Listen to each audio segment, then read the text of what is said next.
There was a man who collected stopped clocks. Not broken clocks, no. These clocks had no cracks, no missing hands, no rust inside their gears. They were whole, intact, and yet they had stopped, each one precisely at a different hour, as if time itself had paused to whisper a secret only he could hear. People in town called him Mr. Elliott, a quiet man with silver hair who walked with a cane that ticked gently with each step.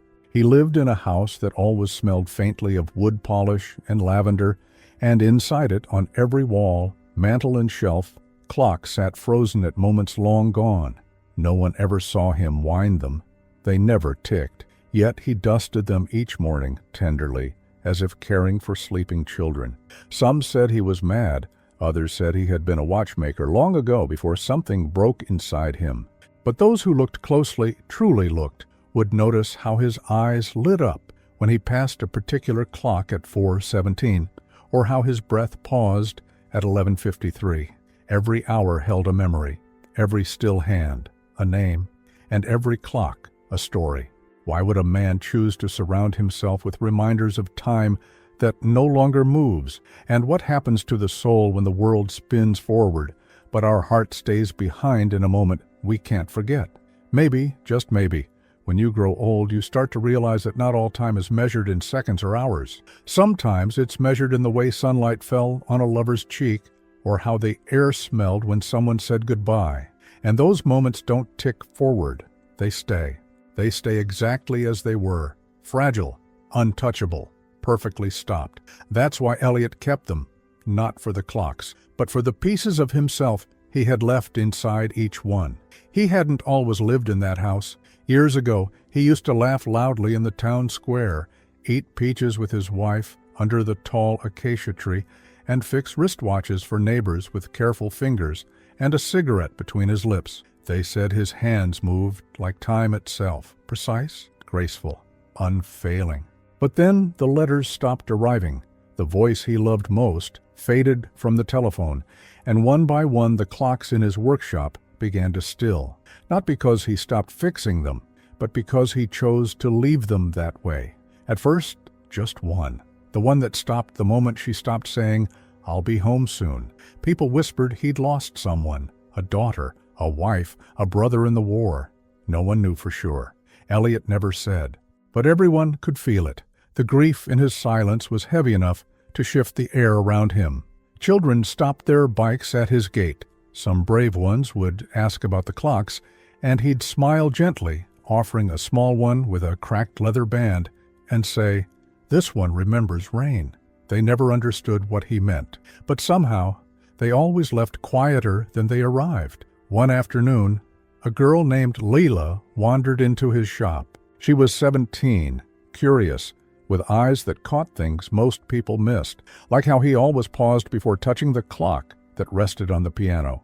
"Why don't any of them work?" she asked. Elliott looked at her, not surprised, as if he'd been waiting for someone to ask the right way. "Because they already did," he said.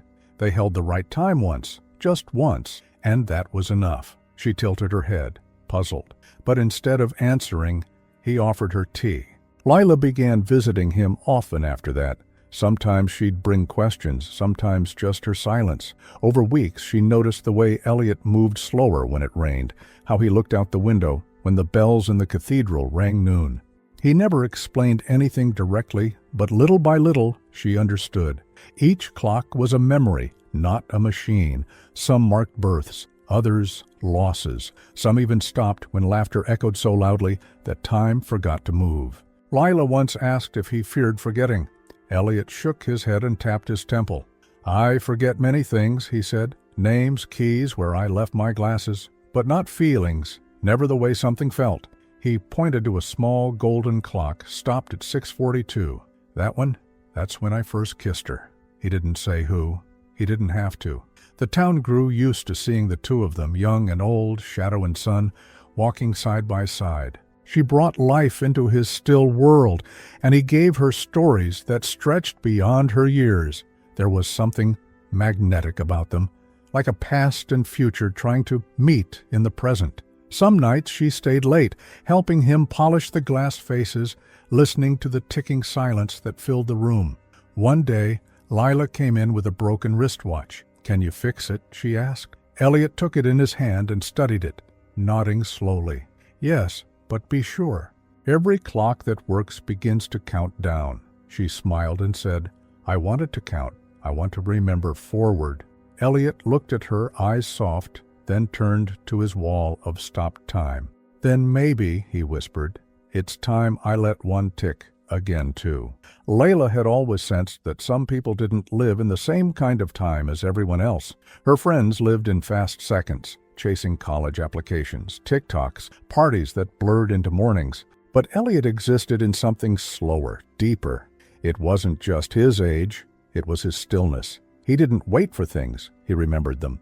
And that kind of presence had begun to change her. It was a Tuesday when she noticed the silver mantel clock. It hadn't been there before. Tucked between two heavier clocks, its small size made it almost invisible. But the way the light hit it made her pause. "This one's new," she said. Elliott didn't answer immediately. He stood still, staring at it like someone who's just heard their name spoken in a dream. "That one came back to me," he said softly. "I gave it away once. I didn't think I'd ever see it again." He picked it up with both hands. The clock was delicate, perfectly clean, stopped at 3:21. "My son's clock," Elliott whispered. His name was Michael. He didn't look at her. His voice was nearly lost in the quiet of the room. He left home when he was 21. Said I spent too much time looking backwards. He wanted forward. Lila didn't speak. She simply sat, watching him touch the clock like it might break if he breathed wrong. "We argued," Elliott said, "about time, about how we measure life." A few days later, Lila returned to find a letter open on the workbench. The paper had creases like it had been unfolded and folded a dozen times. She didn't read it, but Elliott saw her eyes land on it. "He wrote to me," he said. "Michael." "Oh." A long pause followed. "He's coming home." Everything changed after that. Elliott began brushing his hair in the mornings. He wore shirts with buttons. The cane still ticked with his steps, but now it had more rhythm, as if it was accompanying something unseen. Lila could feel the shift in the air, like when a clock is just about to chime. The walls of the house, once quietly frozen, began to listen again, and then he arrived. Michael looked older than Lila expected, but not old. Mid-40s maybe. His jaw was sharp, his voice quiet. He carried a suitcase and a wariness that didn't come from age, but from time spent disconnected. Elliott opened the door like he'd done it yesterday. No ceremony, no speech, just a small, nearly invisible nod, and then an embrace that said everything words couldn't reach. They didn't speak much at first, but there was something healing in the silence. Michael didn't ask about the clocks. He simply moved through the house with the eyes of someone learning how to recognize a place that used to be home. He touched the old piano, sat on the back porch in the same chair his mother used to sit in. Lila watched it all unfold quietly, without asking questions, until one evening when Michael picked up a wooden clock stopped at 5:12 and asked, "Do you still remember why this one stopped?" Elliott smiled, a faint ghost of something long buried. "That was the day you broke your arm falling from the sycamore tree. You cried more because the watch on your wrist cracked than from the pain." Michael nodded. "It ticked for hours after," he said, "but I couldn't bear to wear it again." It became a ritual. Every evening they'd sit together, Michael choosing a clock and Elliott telling the story behind it. Sometimes Lila listened from the doorway. Sometimes she joined them, adding her questions, her thoughts. The house no longer felt like a museum. It felt like a family learning how to remember each other. And then, one afternoon, the front door creaked open and a woman stepped inside. She was tall, elegant, her hair a mix of silver and gold, her eyes tired but luminous. She didn't knock. She walked like she belonged. Elliott rose from his chair slowly, his fingers wrapping tighter around his cane. "Caroline," he said. Lila felt something shift in the room, a thread being pulled from deep inside the walls. Caroline didn't cry. She simply stood in front of him and said, "I didn't think I'd be brave enough to come back." Elliott's mouth twitched, almost smiling. "Neither did I." They sat at the same table where Lila had once asked about the golden clock. Tea was poured. Words were few. Caroline was the woman he kissed at 6:42, the woman he waited for at 11:53. She had once been his wife, Michael's mother, the one who had left after their daughter died. Her grief had demanded silence. His had required remembrance. They didn't know how to grieve together, so they grieved apart. Lila listened to their quiet exchanges. There were no apologies, no explanations, just years folded into pauses. Caroline said she had seen the clocks on the news. Someone had written a blog about the strange house filled with time that never moved. I thought maybe you'd finally found peace, she said. Or maybe you hadn't. Elliott looked at her, his voice steady. Some pieces don't need fixing, just holding. In the weeks that followed, Caroline stayed. Not permanently. She still had a life in Oregon, a job, a quiet apartment filled with unfinished books, but she returned every weekend. She brought old photographs, dusty books, and one small box of letters Elliott had sent, and she had never opened. She placed it on the table one day and said, "I want to read them, with you." Lila, now 19, began filming. It started small, just the ticking of the clocks. Then Elliott's voice, telling a story about the day he proposed. Then Michael describing the sound the house made in winter. Caroline laughing for the first time in years. The videos weren't meant for anyone, but Lila began uploading them privately, like a journal. And somehow, they began to spread. People started watching. People who missed someone. People who had stopped their own clocks. One evening, lightning cracked the sky. Rain fell like memory. The power flickered and then failed. And in the dark, the clocks began to chime. Not all of them, 7.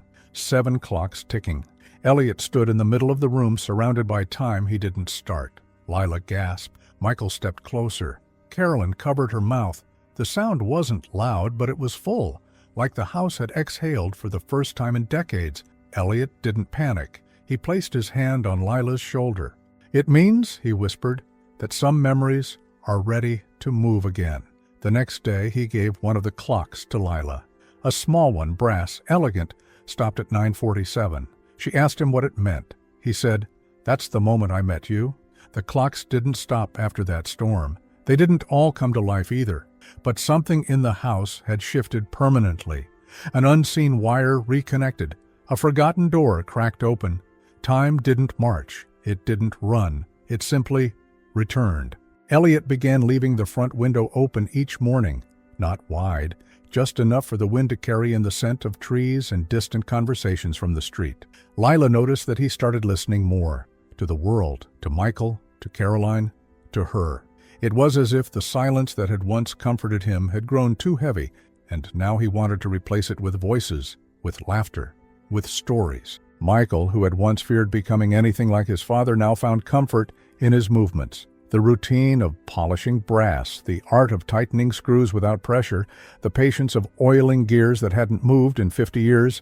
He didn't just understand it now, he respected it. The act wasn't about fixing, it was about presence, about sitting still long enough for memories to find you again. Caroline stayed longer than she'd intended. What was supposed to be a few weekends turned into months. The past, which once sat like a shard between her and Elliott, had become something gentler. They didn't talk about the daughter they lost every day, but they spoke about her in pieces, through the flowers she loved, the song she used to hum when setting the table, the way her laughter sounded like wind chimes on a spring morning. It hurt less now. Or maybe they had grown around the pain. The ache hadn't left, it had simply found a place to rest. Lila visited almost daily, not just to record or listen, but to be part of something she hadn't realized she was helping to build. She didn't have grandparents. Her parents were often absent, lost in their own worlds, but Elliott had become her anchor, her mentor. And without planning it, without even naming it, he had become her family. The online videos began reaching more people than Lila could have imagined. Viewers commented with stories of their own stopped clocks, lost relatives, old regrets, unspoken farewells. Some said they hadn't spoken to their parents in years, but after watching Elliott and Michael, they picked up the phone. Others admitted they hadn't cried in a decade until they saw Caroline place her hand over Elliott's and say, "I never stopped loving you. I just didn't know how to keep going with it." One letter arrived by mail, handwritten in shaky script with no return address. It read, "I am 82. I have a clock that stopped the day my wife passed. I never had the courage to fix it, but now I think maybe I'll wind it once more, just to hear her memory move again. Elliott kept that letter on his nightstand. Sometimes when he couldn't sleep, he'd read it by the soft glow of a desk lamp, and he'd smile. But time, even when honored, even when lovingly paused, doesn't wait forever. Elliott's health began to fade quietly. No dramatic collapse, just the slow dimming of energy, like a candle nearing its end. He still moved with grace, but slower. He still polished the clocks, but not every day. Lila noticed first, then Michael. Caroline saw it too, but didn't speak. None of them did. It was a silent agreement. They would hold him in the present as long as he wished to stay. One morning, Lila found him sitting by the window, a blanket over his lap, his fingers tracing the edge of a photo of Michael as a child. "I never thought we'd have this again," he said, voice fragile. "Family." She sat beside him, tears already forming. "You built it again," she whispered. "With silence, with memory, with stopped clocks." He nodded, eyes distant. "Time's not the enemy," he said. "It's what you do with the moments that matters, whether they tick or not." A week later, he asked Lila to help him with something special. They went to the workroom. He pointed to a large grandfather clock in the corner, dusty, untouched. "I want to set this one," he said. "I never have. Not since Caroline left." Lila hesitated. "Are you sure?" He smiled. "I'm ready." They cleaned it together, oiled it, polished the face. Elliott's hand shook as he turned the key, winding it slowly. The gears began to hum, the pendulum rocked, and then, for the first time in decades, that clock began to tick. Caroline cried when she heard it. Michael placed his hand on his father's shoulder. "You did it," he said. "You made time live here again." Elliott looked at them all, his son, the woman he never stopped loving, and the girl who had reminded him that time, even stopped, could still hold life, and whispered, "I didn't do it alone." That night, the house was filled with ticking, not just from that clock, all of them. Every clock in the house began to move.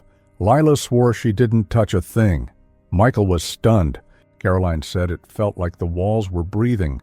Elliott, weak but alert, simply said, "They were never broken. They were just waiting." 2 days later, he passed in his sleep. No pain, no fear, just stillness. The kind of stillness that doesn't come from absence, but from completion. Michael organized the memorial. It wasn't in a church or a funeral home. It was in the house of clocks. Lila strung warm yellow lights across the ceiling. Caroline filled every surface with flowers. Guests walked among the ticking sounds, touching the faces of clocks Elliott had once held, reading small tags that now accompanied each one. Stopped at 4:17, the day I learned I was going to be a father. Stopped at 6:42, her first kiss. Stopped at 11:53, the moment she said goodbye. Some guests cried, others simply stood in awe. It wasn't a house of mourning, it was a house of memories, of time cherished, of love remembered. Lila gave a short speech. Her voice shook, but her words landed like soft waves. "He taught me that not all clocks tick, and not all time is lost when it's paused. He lived slowly, but deeply. He didn't measure life in minutes. He measured it in meaning." After everyone left, Lila sat alone in the quiet, listening to the soft ticking surrounding her. She placed a small clock in her bag. Elliott had left it to her in a handwritten note. "This one's yours now. It stopped when we met. I think it's ready to move again." Months passed. Michael and Carolyn moved into the house, not to start over, but to continue. They kept the clocks running. Sometimes they'd let one stop if the moment felt sacred. They understood now. Some time needed to be honored in stillness. Layla went on to college studying storytelling and oral history.